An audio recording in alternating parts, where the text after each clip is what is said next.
Tu te souviens du concours de bateau en papier quand tu avais 10 ans? Ton bateau était prêt, tu étais convaincu qu'il serait le meilleur, glissant sur l'eau avec grâce.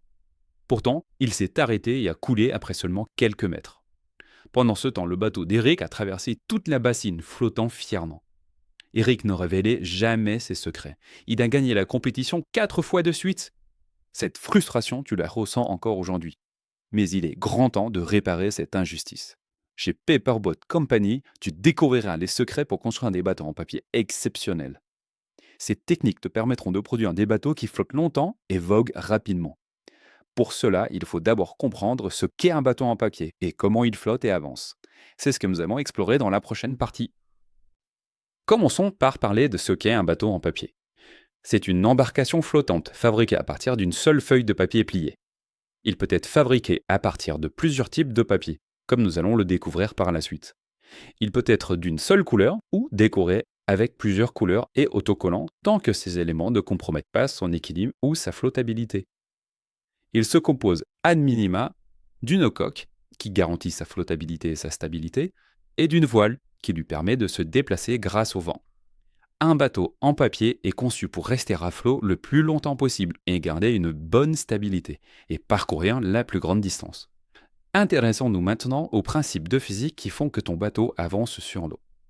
Ton bateau en papier, comme tout voilier, avance sur l'eau grâce à deux principes physiques fondamentaux: la portance aérodynamique de la voile et la résistance hydrodynamique de la coque. Quand le vent arrive dans la voile, l'air en est dévié.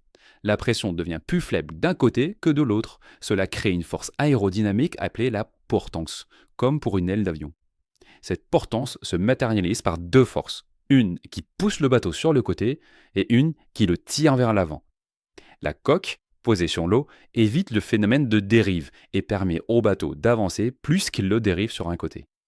Sur un vrai voilier, ce relais surtout dévolu à la quille qui, plongée dans l'eau, bloque le mouvement de côté mais laisse le bateau avancer.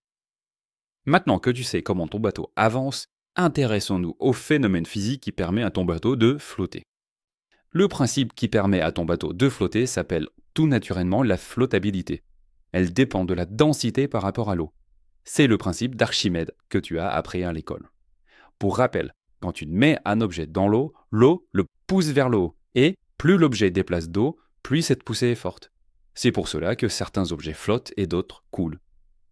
L'air emprisonné dans le bateau réduit sa densité.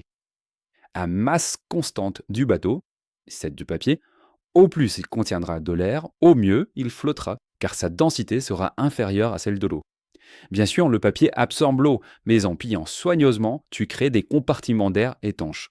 Cela fonctionne comme un gilet de sauvetage. Enfin, l'équilibre de ton bateau grâce à une bonne répartition des masses optimise son centre de gravité.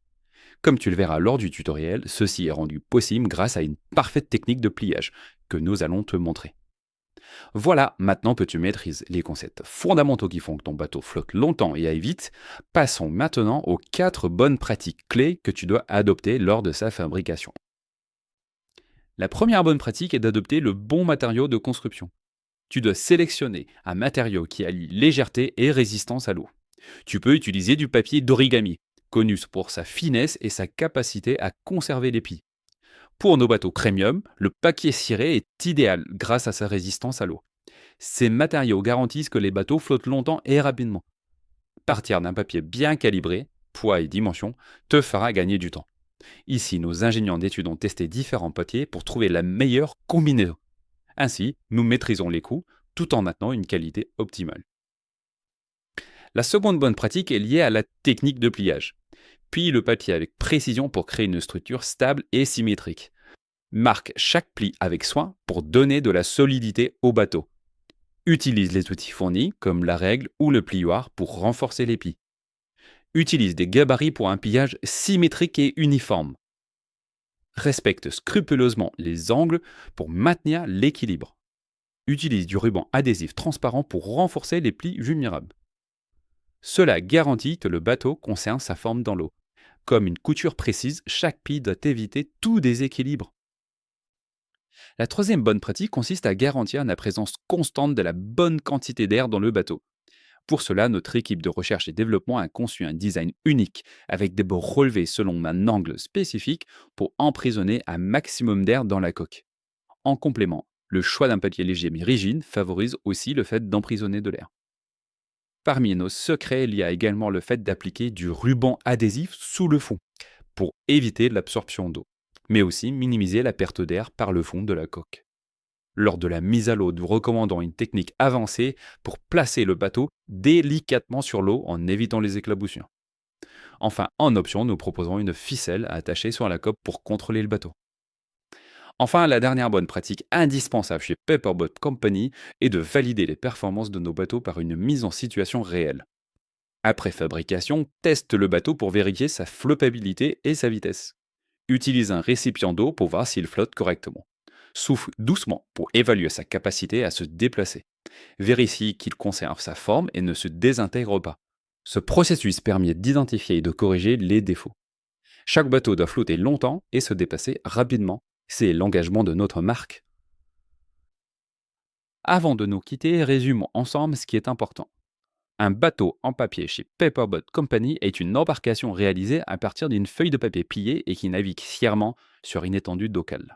Ceci est rendu possible grâce à une combinaison de principes physiques que sont la portance, la résistance hydrodynamique et la flottabilité. Notre processus unique de fabrication repose sur 4 piliers essentiels. En premier, la qualité du papier utilisé. Chez PBC, nous utilisons du papier ciré de premier choix, léger, étanche et suffisamment résine. En second, la technique de pliage qui assure une symétrie parfaite de nos bateaux et ainsi un équilibre et une stabilité maximale. Troisièmement, la quantité d'air emprisonné dans la coque. Grâce à nos gabarits et notre design unique, la flottabilité de nos bateaux est optimale. Enfin, nous mettons un point d'honneur à tester en conditions réelles tous nos modèles afin que nos clients bénéficient d'un objet de qualité premium. En suivant ces conseils, tu pourras fabriquer des bateaux en papier qui flottent longtemps et avancent rapidement, tout en maîtrisant les coûts et en garantissant une qualité optimale.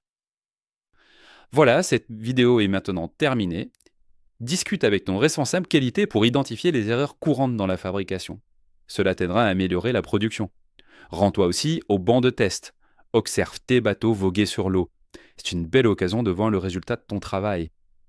Et maintenant que tu maîtrises la technique, inscris-toi à la formation ergonomie. Cela te garantira des conditions de travail optimales lorsque tu es en poste. Je te souhaite une bonne continuation dans ton parcours et je te dis à très bientôt.